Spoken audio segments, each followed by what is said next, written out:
Well, if you follow soccer in the States, in particular Major League Soccer, there's a couple of guys that are really kicking arse in their coverage. And there are no games, but there are a lot of stories. So I want to welcome in a pair of guys who both work for The Athletic. They work together on stories quite often.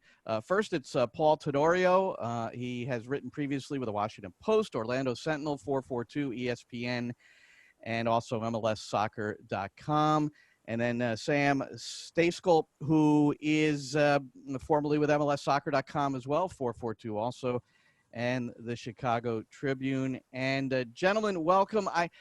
Before we get into all this and all your stories and tweets and whatever else is out there, I thought it would be interesting because I know a lot of people read both of you, but I don't know how much they know about you. So let's do it. We have time, right? We're still in isolation. I know you guys are working feverishly on some other stories, but Tenorio, you first. Paul, what do people need to know about you? I mean, from a soccer standpoint, where'd you grow up, and when did you start getting this passion for soccer? Yeah, I grew up in Alexandria, Virginia, just outside of DC, and I grew up my whole life playing soccer. My dad is from Costa Rica, so we didn't know he didn't really know American sports to take me in the backyard and teach me. It was soccer. That's kind of what he knew. So I grew up playing my whole life. I played for a fantastic coach in DC named Clyde Watson, and played my entire life, all the way up through my freshman year. I spent a little bit of time as a walk-on under Tim Lenahan at Northwestern. Tim pretty quickly diagnosed that I wasn't good enough to cut it in the Big Ten.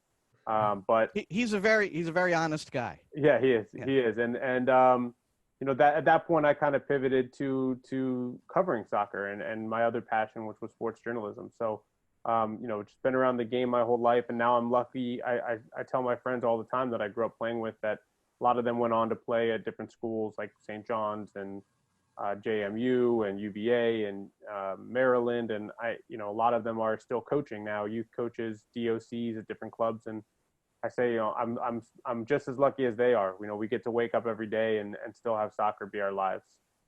Clyde Watson, a legend, still working at McLean, and getting a chance to work under him is pretty special. Taught me everything I know about the game. Such a knowledgeable person. I feel very fortunate because, Clyde, the way we played growing up was total football, tiki-taka. We knocked the ball on the ground. Clyde didn't like anything up in the air. Everything was about passing and movement, angles and triangles, and just pass and move. And later on in life, I mean, it's been such a big, obviously Barcelona, Pep Guardiola's Barcelona took what Cruyff did to the next level. But it really defined how I think about the game. Every time I go back to DC, I sit down with Clyde and talk. And, I told him actually last time I was in DC a few months ago, we were talking about how we were tiki-taka before people were talking about it with Barcelona, and he was cracking up. But I wish that I could take the soccer brain once I finally understood what Clyde was telling me and talking about, and the ideas of space and movement, the physical part that I was really good at early, and the mental part never came together at the same time. I know a lot of people say that, right? Wish you could take the brain of your 30-year-old self and put it in your 15, 16-year-old body. But everything I know and the way I think about the game is all about what Clyde taught me. Great coach, and like you said, still tearing it up for McLean in the DC area. Yeah, the issue years ago is you didn't have many pictures to watch. You played, you were coached, but there wasn't as much on TV. Sam, how about yourself? Where'd you grow up and soccer for you? Yeah, so I moved around a decent amount as a kid, but mostly grew up outside of Chicago in Palatine, Illinois. Played for Palatine Celtic. I don't think I had any coaches quite as illustrious or influential as Paul had, but we did routinely lose to Sockers. And less routinely to Magic, who we didn't play quite as much. Sockers was based in the same area as us. We played them pretty frequently. So yeah, that's kind of my background. And then went off to college, started writing about the game, and a little more than 10 years later, here we are today. So been a fun journey, been a long journey, but like Paul said, it's pretty cool that we get to wake up every morning and get paid to talk about the game that we love. So definitely thankful for that. Yeah, Sam, you're Paul, leaving something out. You shared high school or same hallways that you walked with another famous soccer player. Oh, yeah, junior high school. So actually, the town I grew up in is where the Bradleys lived when Bob was coaching the Fire. So yeah, Michael Bradley and I went to the same junior high school, although different times. He was a few years ahead of me, so we didn't cross paths. But I think I have some like shared friends, maybe with his sister on Facebook or something. I'm back in the hometown.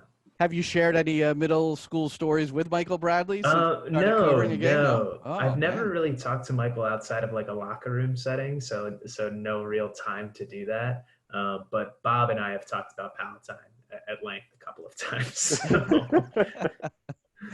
All right, boys. Well, wonderful to have you here. And, Sam, you've really been spending a lot of time on this MLS to Orlando thing.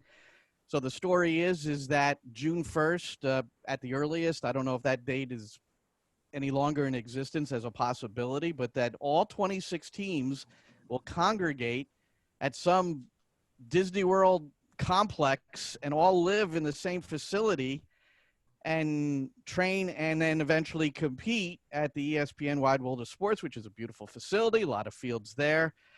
What is the latest you could tell us on this? Maybe let's not assume people know this. When did this start? When did the MLS decide that they weren't going to be able to get the 34 regular season games in? So we've got to start this way. Yeah, I'm not entirely sure when exactly MLS started bandying this idea around. I do know they came to the union with it late, not this past week, but I guess we're coming up on 2 weeks ago. 2 weeks ago now, a little less than 2 weeks ago is when they brought it to the union. And basically where things stand right now, Steve Goff of the Washington Post reported, I believe yesterday on Monday, that the earliest start date now would be June 8th. That's something that people have corroborated to me since. So that's kind of where things are at. So the idea is that all 26 teams would go down to Orlando. They would be staying at the same resort. They would train at the Wide World of Sports for about a month, and then they would play about a month of games, potentially a month and a half if you advance out of this group stage in the round robin tournament that they're going to have, potentially anyway, and into the knockout phase. So that's kind of the general idea. Whether or not it happens, we'll see. There are a lot of factors that go into whether or not it's going to happen. Quite obviously, health and safety being a huge one, whether or not the players are going to buy in being another huge one.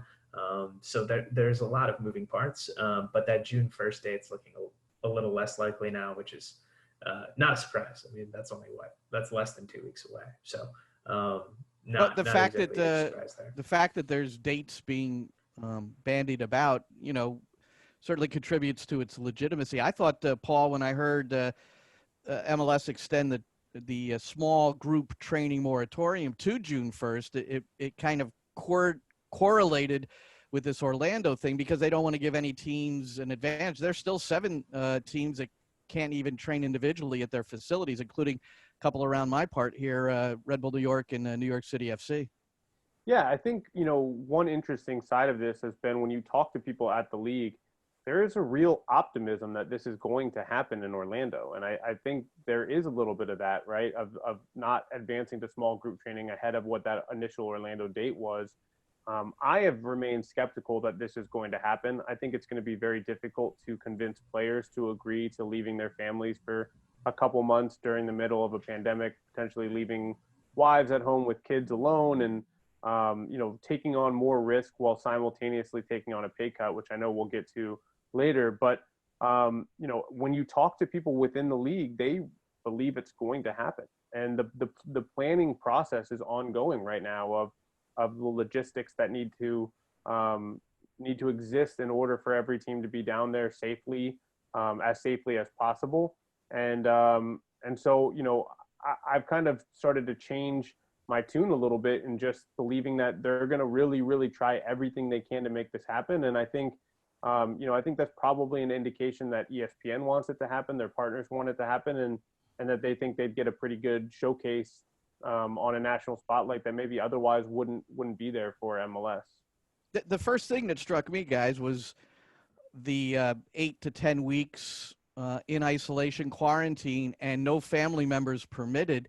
And we know there are a number of players with very young families. You mentioned it, pregnant wives, or they've just had a kid and they've got another young one. I think of a guy like Nick Cushing, the assistant for New York City FC. He's got a 3, 6, and 9-year-old that he would leave with his wife, during this precarious time for 2 months. It just doesn't resonate for me as someone that's got a couple of kids and I'm married. That was the first thing that struck me. So, Sam, are there any scenarios you think where this all happens, but there's players that just refuse to go? Probably, yeah. You mentioned kind of pregnant wives or partners. If that's a situation where it's making a choice between going to Orlando for a month and a half or being around for your significant other when they're about to give birth, which is a situation that's happening and is occurring and matters and is relevant to players around the league, a certain number of them, then yeah, I would imagine some of those guys just won't go, or they'll leave early and won't come back. And I don't think the league or teams would have any problem with those situations, right? When you're talking about it, a pregnant significant other, a pregnant partner. I do think it's going to be very interesting to see if players who aren't in situations like that, but maybe they're an international player and they're new to the league and their wife doesn't speak English and maybe she doesn't have a driver's license. And there's no family around. So what is she supposed to do while the player is gone for 2 months? Those are real questions. And I'd be really interested to see if a player in a situation like that or anything else just straight up refuses to go and what the potential recourse would be there. It's going to be a sticky issue and it's one that's going to have to be worked out between the union and the league. What you've got there then is, you might have players that are very critical to whatever the results are down there. I don't know what the results will be. I mean, Paul, what is it? We've heard tournament format. For me, if they go down there and these games don't really count for much, then it's like a preseason tournament. I mean, that's if you're getting ready in that aspect where you're getting the bodies ready, that's one thing. But if these things don't even count for anything, I don't know. Yeah, it's difficult. I think we start to delve into kind of following the money here when you talk about this tournament, because there are a lot of things that legal entanglements that the league is going to have to navigate with whatever competition they hold. I mean, that every team has local broadcasting rights, and oftentimes those rights, those contracts are tied to the regular season games that those teams are playing. So if these games count toward the regular season, do those local television channels have a right to broadcast those games? Are they going to be simulcast with ESPN games? Is this now going to be cast as a different tournament that ESPN has the loan rights to? Are they paying another fee on top of the fee that they already pay for the national TV rights? Does that freeze Univision and Fox Sports out of these games? These are all conversations that have to be going on behind the scenes, and I think will play a role in what the format of the tournament is. What does this count towards? Does this count towards the standings? Does this count eventually? Do they look at it and say, look, we don't have confidence that we'll play the rest of the season, and so this is the MLS championship? Is it a financial prize at the end of the tournament? Is it a CONCACAF Champions League berth? And would that be enough to make the players care? All of that matters. And all of this is going on, these conversations, while this situation is evolving, right? I mean, just in the last day, we've seen politicians in Los Angeles and New York come out and say they believe that they can have games in the stadiums in those states as long as there are no fans in those games. That's a very, very different outlook than what we had been hearing out of those states, especially California, in the weeks leading up to that announcement. So, already now the outlook of sports coming back this year is different than it was 2 days ago. And so it's so hard to pin down where these conversations stand, what the plans are going to be, why the league is doing it when, you don't know what it's going to look like tomorrow. And I think that's a real part of these negotiations and these discussions, not just with the TV partners, but with the players. I'm sure the players are saying, why should I agree to go down to Orlando, leave my family for 2 months, and take a potential 10 or 20% pay cut when we can hold tight for another couple weeks and start training in our home environments and playing games in empty stadiums at home? I just think that this shows how complicated it's been for MLS to try to figure out, how do we get back on the field? Because that's the main goal. Wherever it is and whatever they're doing, they want some kind of competition to happen this year. We're with Paul Tenorio and Sam Stejskal, both from The Athletic, talking about Major League Soccer for the most part. and this potential to go to Orlando. The logistics just sound incredibly difficult, Sam. And, I think there's no reason to just be overly pessimistic about it, but there are so many hurdles. The one thing about the players, though, and especially the ones at the lower end, despite the potential pay cut, they want to get a paycheck. They want to play, right? So there's a certain urge and desire and maybe need to get down there and play. Yeah, that's exactly right. And there was some news last week about a pitcher for the Tampa Bay Rays in baseball coming out and basically saying, I'm not going to go back and play if they continue to cut my pay on top of the cut that they already gave in baseball. And some MLS players certainly feel like that, right? But, in baseball, that pitcher might be making X million dollars a year. If he misses this year of income, it's not going to kill him. It's not going to put him and his family out. Right. It's not going to make that life that much more difficult. They're still going to be able to live well, right? But for an MLS guy making 56,000 or 70 or even 100, if he's living in New York or LA or the Bay Area and he's got kids to feed and all of these things, maybe that guy can't afford to go out and take a huge pay cut, right? And presumably, if they're talking about giving a pay cut with this Orlando tournament, well, that pay cut's probably going to be a lot bigger if it doesn't happen and no games go on at all, right? So I think that's kind of the main thing here is what's the alternative, right? So the players can say, well, we don't want to go to Orlando and be totally legitimate in their concerns, which are very real and I don't want to minimize. These are human beings, right?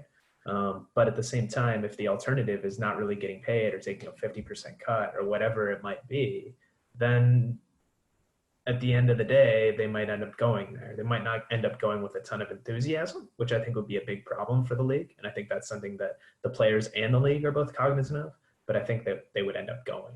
So it's going to be really interesting. And then, of course, the CBA and it not being ratified plays into all of this as well. Right. And well, let's get into the pay cut. And there was Jeff Carlisle wrote something for ESPN, which kind of added to that story a little bit. But let's get into the specifics of it, because if I am making $65,000, is my salary getting cut 20%, or is there a threshold where I'm safe? From what I understand as of now, there's no threshold. That the original proposal, the threshold was 100K, but that was going to be a 50% cut. And then when they went down to 20%, and now what the union has given back as a counteroffer to the league, there is no threshold. So it would be affecting presumably everybody in MLS. What do you think of that scenario, Paul?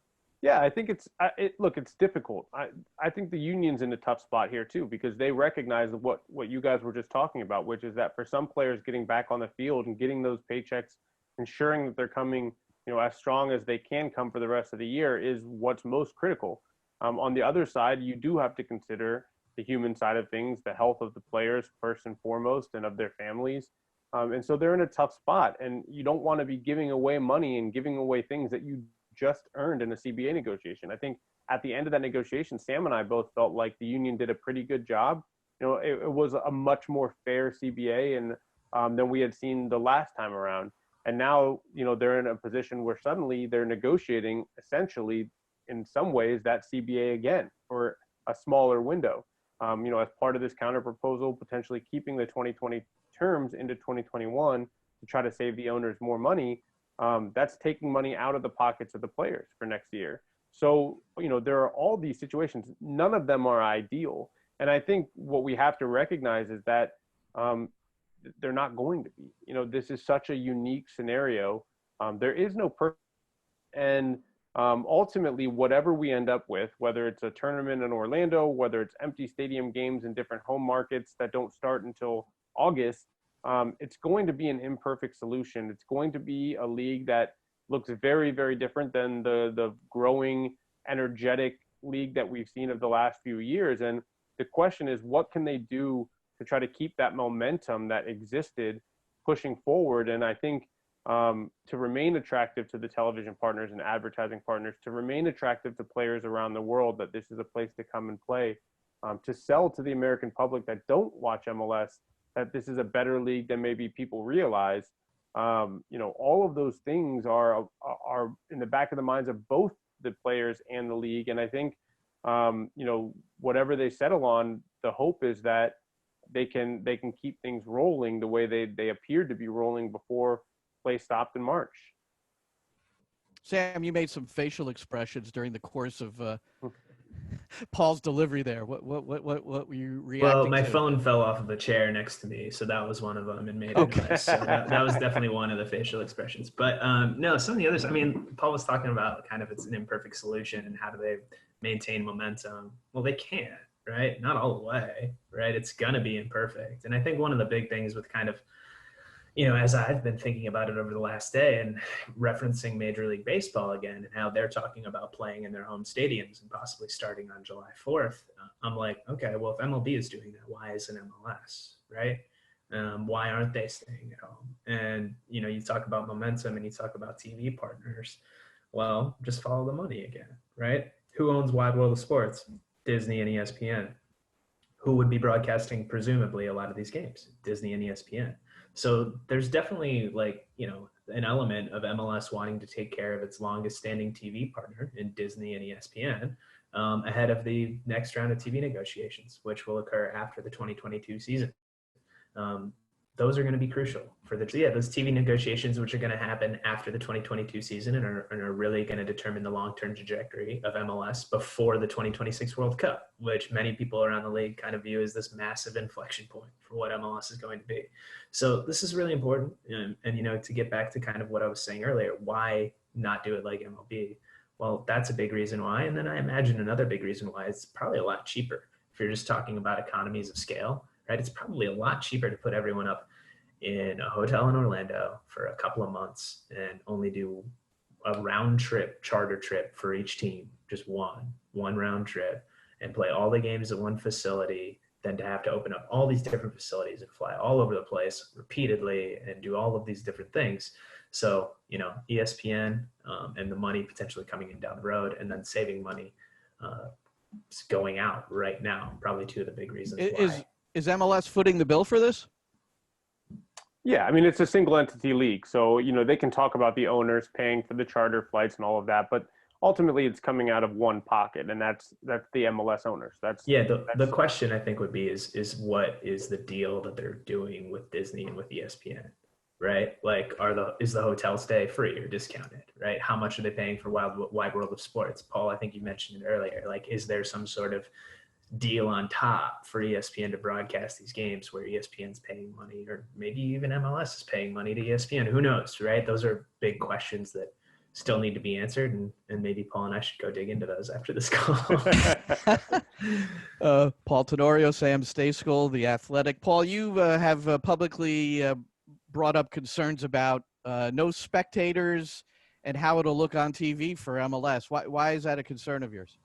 Well, it's less about the fans of MLS today and probably the people who are watching this show. I mean, if you're a fan of the team, you're going to tune in, you're going to watch your team play games, and it's not going to matter to you. And really, for soccer fans in general, if these games are airing in Europe with the TV deals that exist, or elsewhere, people who know soccer, who enjoy soccer, are going to watch the product. And yes, they're going to understand that it's not as good, just like we do watching the Bundesliga right now.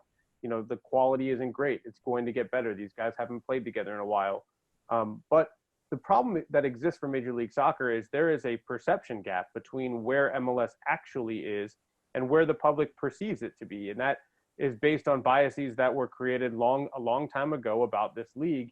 And people have made up their mind, right? That MLS is not the Premier League, and thus it is not a top professional league, without understanding that, global soccer is massive. There are leagues in every single country in the world, and those leagues vary drastically from country to country. And the US and Canada, Major League Soccer has gained a lot of ground. Well, this would be a chance, theoretically, to showcase the growth of the league to that general public and to say this is worth watching. Except the product that's going to be on the field, if you're playing at the Wide World of Sports with no fans on a field and I've played at the Wide World of Sports and I've covered games at the Wide World of Sports when I worked at the Orlando Sentinel. That stadium is great in person. You're right on top of the field. You can hear everything. I watched Orlando City play Roma there. I got to see Totti as up close as I'm ever going to see Totti play. But on television, it's going to look like an amateur field. And the level of play is going to be lower. These are going to be players who have been off for 2 months playing in Orlando in the middle of summer. it's going to take a while for these players to get their legs. And so the summer aspect of this, I don't think it's been brought up enough. I mean, yeah, Orlando it's is miserable in July. It's the awful. worst place on earth. And now you're taking players who haven't played. I mean, there are going to be injury issues. There's going to be exhaustion issues. All of that matters, and it's going to impact the product we see on the field. And I think it's going to impact, an opportunity, what could have been an opportunity or could be an opportunity to bring in new fans. I think it'll be much more difficult to do that. And sorry for the slam on Orlando, but people give New Jersey crap all the time, so I have no issue with it, to be honest with you. Sam, do you know anything about the hotel that they're staying at? Because I'm intrigued by that. 26 teams, all these personnel, quarantine, how they're getting around. I mean, where are they staying? If this I happens? reported last week. It's the Coronado Springs Resort, if I'm remembering correctly, which is owned by it's a Disney property. I don't know a ton about the actual hotel. From what I understand, it's pretty spread out. It's not like it's just like a high rise and everyone's going up to their floor in 8 different elevators. Like, it's spread out. There are grounds, like teams would be kind of separated from each other. There would be room, all of that stuff. So it's not your standard hotel.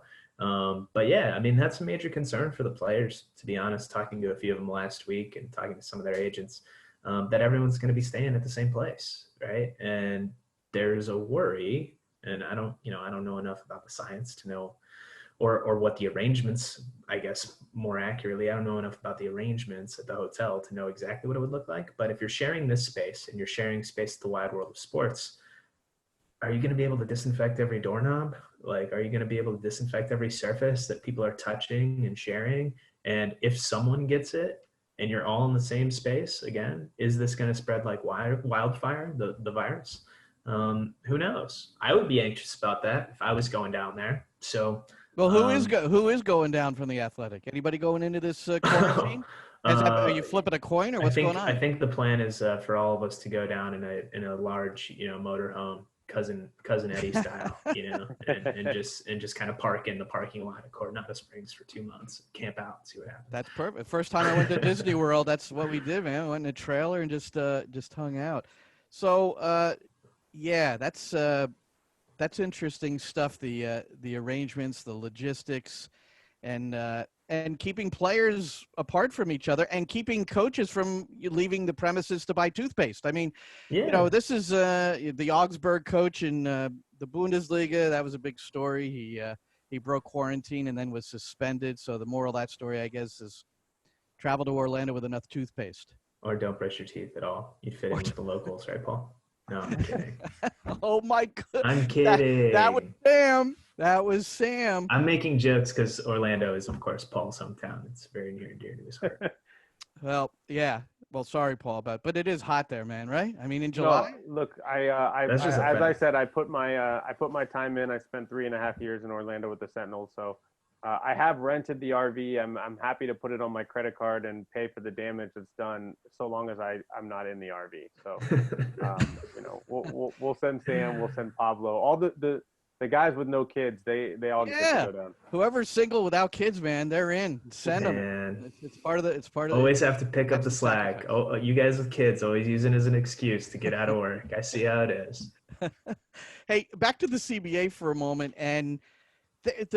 This is you mentioned the TV part of the contract, which is also part of that CBA negotiation, that it gets re-looked at, right, during the course of the contract, but it hasn't been ratified yet. So does that put the owners in a bit of an advantageous position here in terms of saying, hey, listen, this is what we're doing. You could choose not to do it, but this is what we're doing. I mean, do you think it'll come to that? I don't know if it'll come to that, but it does put them in a little bit of an advantageous position. It's something that's looming in the back of the players' minds. CBA hasn't been ratified, so they could be locked out. And if they're locked out, those paychecks stop. So that's something that they're thinking about and they're a little nervous about, even if the league or the owners haven't come out and explicitly threatened it.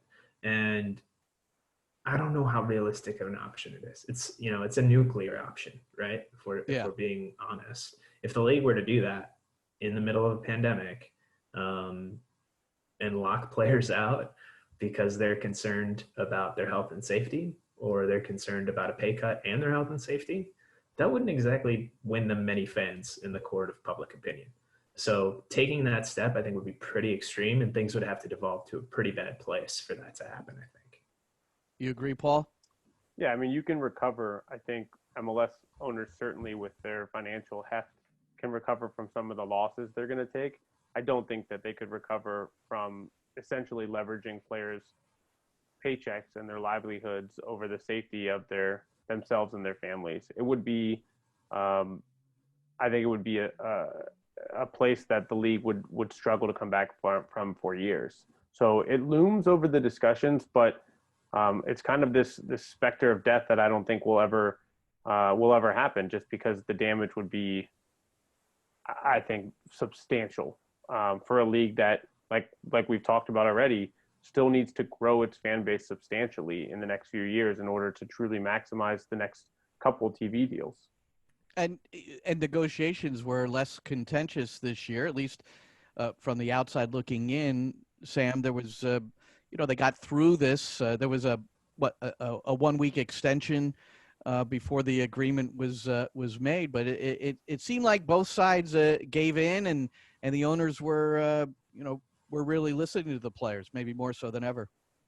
Yeah, I think they gave on certain issues. The salary budget increases weren't all that substantial, especially year over year in the actual CBA itself. So I think, they gave on certain areas, they took on others, just like with any negotiation, right? But yeah, I don't think it was particularly contentious. Again, I keep bringing up baseball, but the relationship between MLB and the MLBPA is notoriously kind of. I like baseball. See, this is my, is that Yankees mug? There you go. That's right. Okay. It's sort of notoriously difficult, right? And there's a lot of mutual distrust there. And I don't think MLS and the MLSPA have that.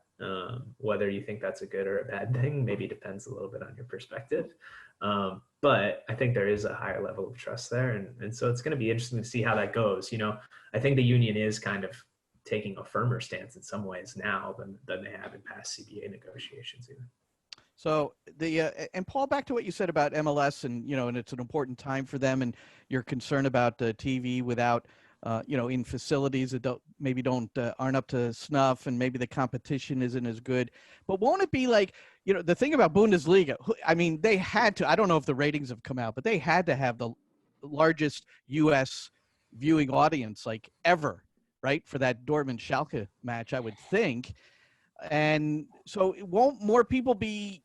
If MLS gets going here, won't more people be maybe drawn to it because it's available? Maybe when other things aren't, maybe they start before Major League Baseball. Yeah, that's the hope. I mean, I know they did a pretty decent number, Fox did, on the overnights for the Bundesliga coming back. That despite the fact that they didn't put the games on Fox, that they didn't kind of re-up some of the investment they put in with their contract coming up at the end of this season.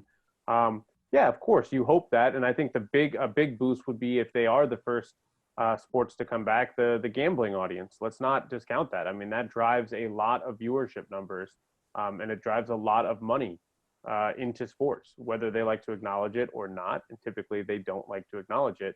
But if MLS games are being played and there aren't a ton of other games out there, yeah, there are going to be bigger audiences. And that's kind of my fear, is that I do think that those audiences will be tuning in. The question is, what are they showing? And are they going to be able to keep those fans, or is it going to detract from what MLS has done? You hope that eventually the level of play shines through, that the players get their legs under them, that you start to see some players who are motivated despite a lack of a crowd, and you can see the better players in MLS show through. Carlos Vela still being Carlos Vela, that'll matter. But yeah, I mean, there is that. For me, that is the push and pull of coming back to play. You have this larger audience, and what are you showing them? And I think MLS has to think about the presentation of this product when they do come back out on the field. And the Bundesliga, we were sitting down to watch this game, Sam, and everybody should, Sam Stejskal with the Athletic, he did a nice write-up about Gio Reyna on a path few Americans have ever traveled, and we were all ready, had our coffee, whatever, and Reyna's announced in the starting 11, and then he got an injury in pregame warm-up? Yeah, I guess so.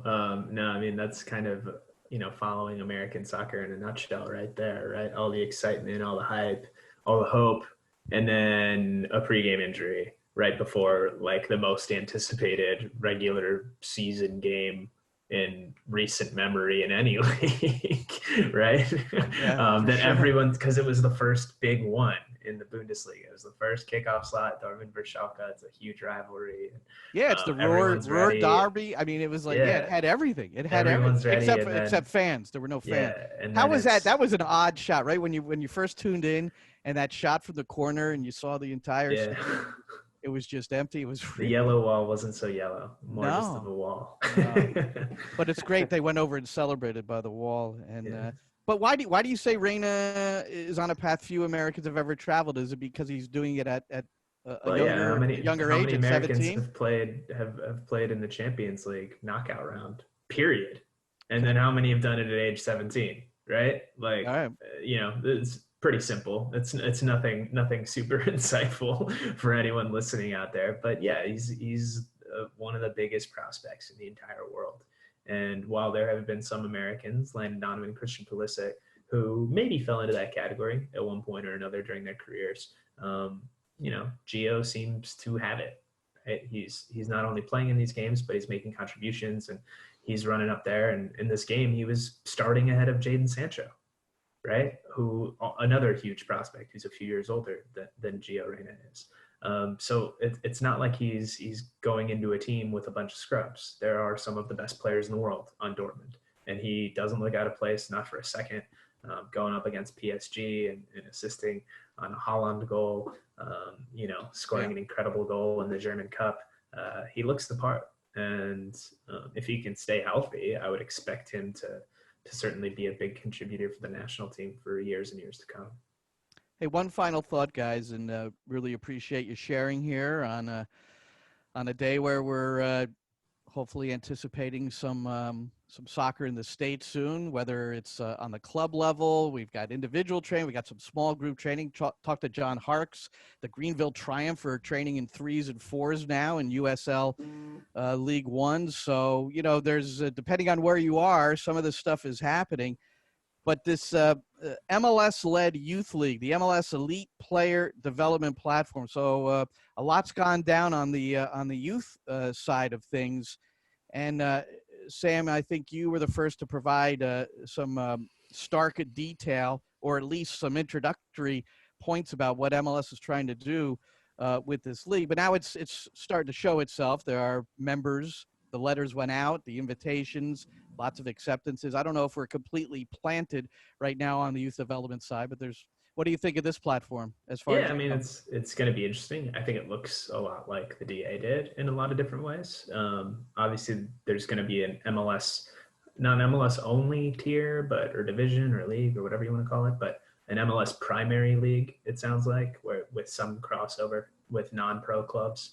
And so to me, the one thing that really sticks out is this is just going to be so expensive for all of these teams that are participating. And, you're talking about, flying to every single game if you're some of these teams, depending on where you are. And I know some MLS teams are doing that already, but, doing it and then adding in international games, which is something that MLS has wanted to do, the costs are going to go up. You're probably talking about $5 million a year to run an academy.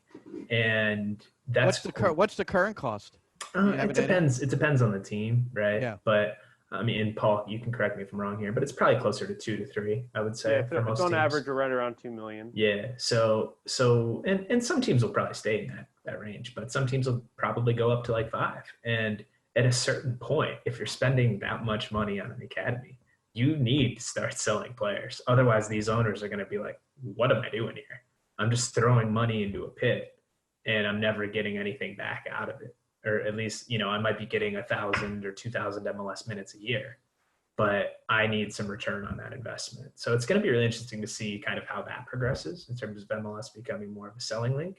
But yeah, in terms of the academy, I think it's, going to be a tier of MLS only teams that primarily play against each other with like 15%, 20% crossover games against non-pro clubs. Then a lot of international games and room for kind of other competitions. And it's, the other main thing is there will be future changes to this. I think MLS has been pretty transparent with that they're putting this together quickly and they're sort of figuring it out on the fly, and that they'll tweak as necessary as things progress. And Paul, juggling the numbers, I mean, there are some MLS clubs that talked about more kind of stripping down the academies, putting less into them. I think the Chicago Fire's one, DC United's one, and maybe there are others. Now it kind of goes in reverse, maybe.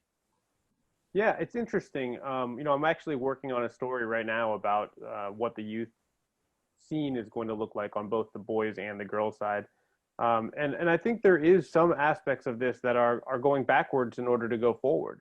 The partnership with USYS and these fully funded identification camps that are open to anyone, that are going to be regionalized, and then the regional teams will go to the national pool. That's ODP.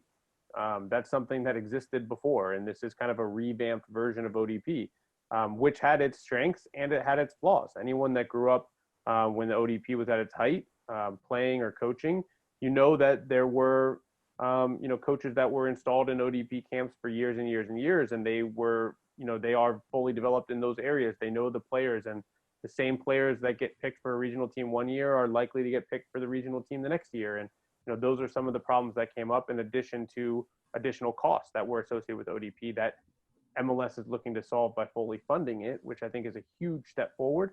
But yeah, we're seeing some of these things that existed before, and MLS is just trying to do them in a different way, and hopefully in some ways in a way that decreases the cost.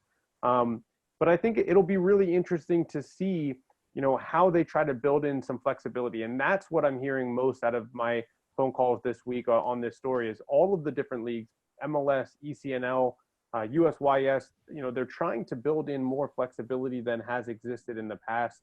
And that allows teams to do things the way that they see is best. So in ECNL, if you want to play high school soccer, that's up to the club whether or not they do that. The league isn't making that decree. In MLS, if you want to have a weekend where you play an international opponent, or maybe if you're Miami, it's a weekend where you go and you play Weston. You play a local team that doesn't cost you any money. If you're DC United, maybe you go and play McLean, which is not in the MLS development team, but maybe they have a really good 17s team that year and you want to get a game.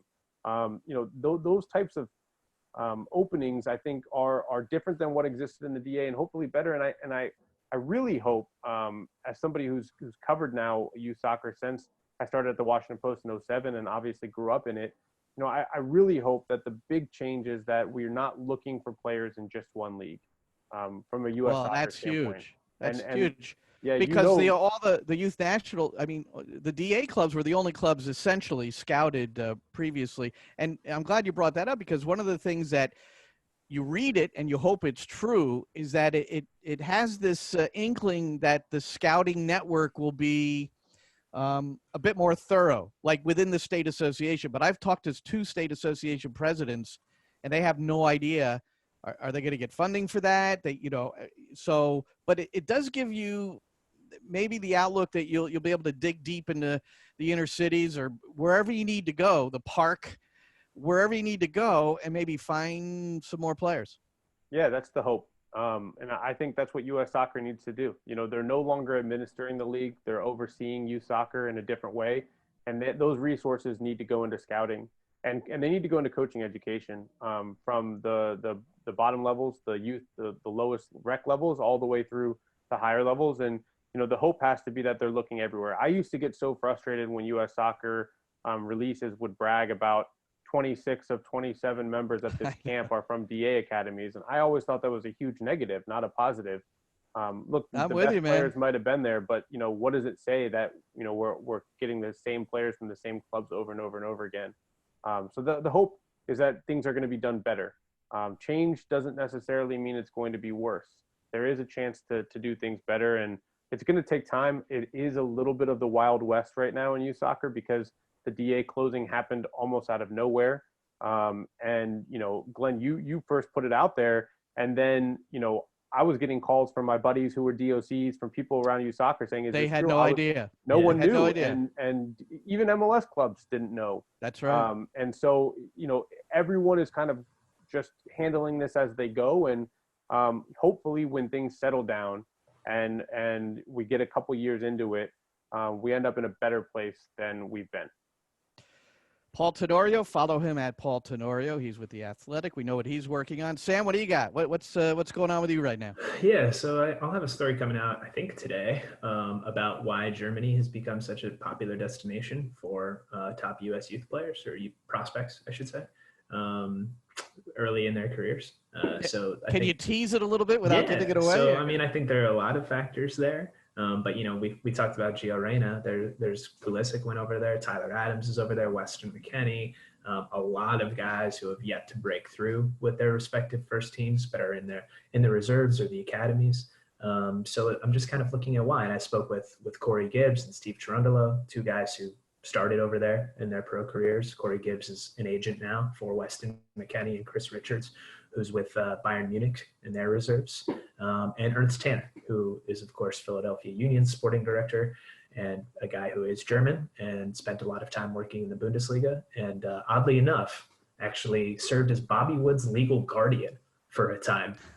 When Bobby Wood was at 1860 Munich, Tanner had brought him to Munich when Bobby was 14, and eventually became his legal guardian so he could stay over there as a youth player, which is kind of amazing. But so a lot of different reasons there, but that story should be going out this afternoon, I think. All right. Follow Sam at Sam Stejskal, and that's where you'll get the story. And subscribe to The Athletic. You have to do it if you're into the game here in the States, and these guys cover it better than anyone.